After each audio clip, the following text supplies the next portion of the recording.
Gədəbəydə qətl hadisəsi baş verib. Hadisə rayon ərazisində qeydə alınıb. Rayon sakini 1988-ci il təvəllüdlü Rəşad İlyasov bıçaqlanıb və aldığı ağır xəsarətlər nəticəsində hadisə yerində dünyasını dəyişib. Mərhumun meyiti müvafiq ekspertiza aparılması üçün aidiyyəti quruma təhvil verilib. İlkin məlumata görə 37 yaşlı Rəşadı atası İlqar İlyasov bıçaqlayaraq qətlə yetirib.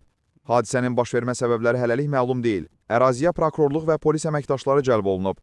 Polis əməkdaşlarının keçirdikləri müvafiq tədbirlər nəticəsində hadisəni törətməkdə şübhəli bilinən 59 yaşlı İlqar İlyasov saxlanılaraq istintaqa təhvil verilib. Faktla bağlı araşdırma aparılır.